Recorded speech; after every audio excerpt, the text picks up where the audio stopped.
Hi, welcome to Academic Market Insights. I'm Russell Rhoads from the Kelley School of Business, flying solo this afternoon. Came across a trade that complements the how we teach VIX in derivatives class videos. In fact, it's one that I came across looking up block trades for the Volatility Views podcast that I do on Fridays, and I really like the trade an awful lot, but it's also a great illustration of how I think the best way to get short VIX when the opportunity presents itself. So, as we said, the title was my favorite VIX trade, or a low risk method to short VIX, and this is something I came across when looking at the tape from Wednesday, July 23rd. Now, the trade uses non-standard VIX options. VIX, like a lot of markets, there are multiple option expirations. A big portion of the volume for VIX futures and options is in the standard expiration, but there's a pretty good market in the weekly options.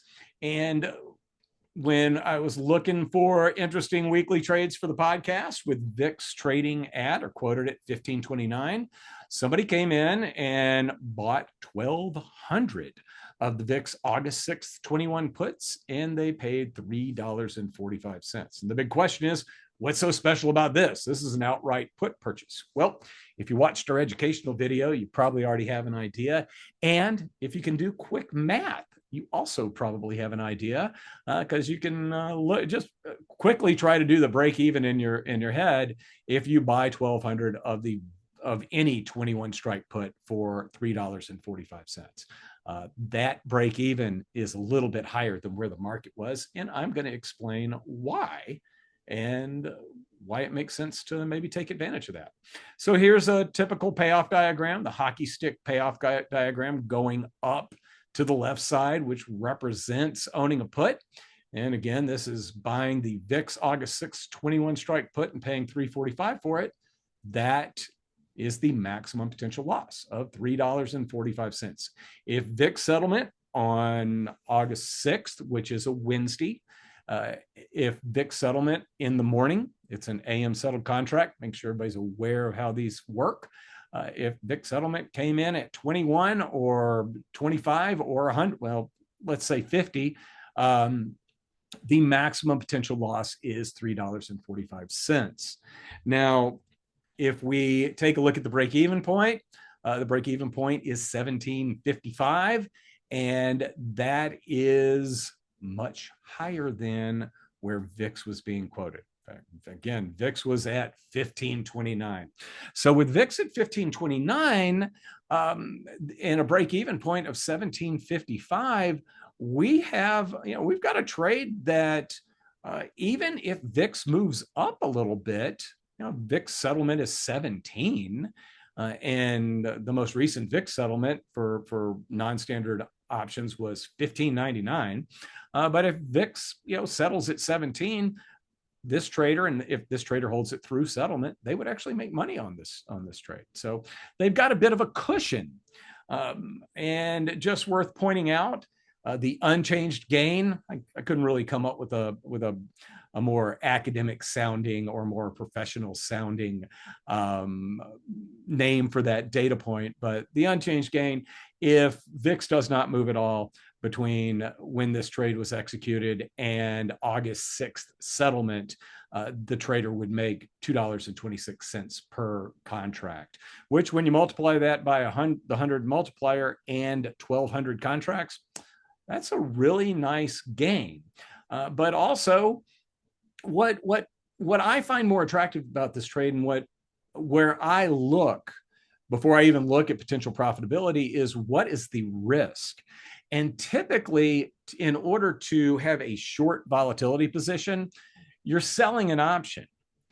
In this case, we're able to be short volatility and own an option, but we're also able to benefit from time decay while owning an option. So the reason that this trade works the way that it does is VIX options are priced off of a forward value of VIX. The VIX futures contracts that expire on non-standard Wednesdays, the VIX weekly futures don't have much of a market. So I didn't really have a good VIX futures price to show on that payoff diagram. But looking at the option pricing, it was probably around 1820, 1830 or so, well within the range of the trade being a loss if held to expiration. But again, VIX options and futures settle into a calculation that replicates the VIX index. So we're settling into the VIX index. This is a single leg position that's benefiting from the passage of time. Typically, in order to have a single leg position that would benefit from the passage of time, you would have to short an option. And when you short an option, you end up taking excessive risk. If you short a put, you've got risk that a stock goes all the way to zero, which could be a substantial loss. If you short a call option, theoretically, you could have unlimited losses. You could easily lose multiples of the premium that you take in when you short a put or a call.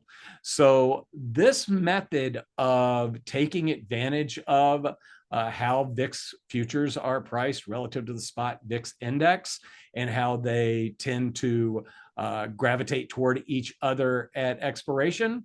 It's a good way to go about doing that with a defined risk. Benefit from time decay, get short volatility, and have your risk completely defined by trading one option and purchasing it. So with that, I appreciate you spending a few minutes with me. If you're more interested in the work that I'm doing along with Dr. Ademiak, you can visit academicmarketinsights.com. We're about to launch the website. If you check in late July, maybe check back in early August. You're watching our YouTube channel right now. If you like what I just did, please hit the like button. If you have any questions, etc., feel free to put some comments below. And if you want to be made aware as we put these videos up, please hit that subscribe button. If you've got direct questions to us, feel free to use that email address. It goes both to myself and Dr. Ademiak. And we just launched on Twitter. Somebody had Academic Market Insights for a Twitter handle, so I used ACA MKT Insights. Figured that was shortening it to a certain bit. Anytime that we're doing anything, whether appearing on other podcasts, doing our own videos, traveling around and doing public appearances, etc., we'll always put that out there on Twitter. So again, thank you very much for spending a few minutes with me. I hope this was somewhat informative and helpful. And feel free to give us some comments, give us some feedback, ask for other things you'd like to see, and tune back in when we put up another video.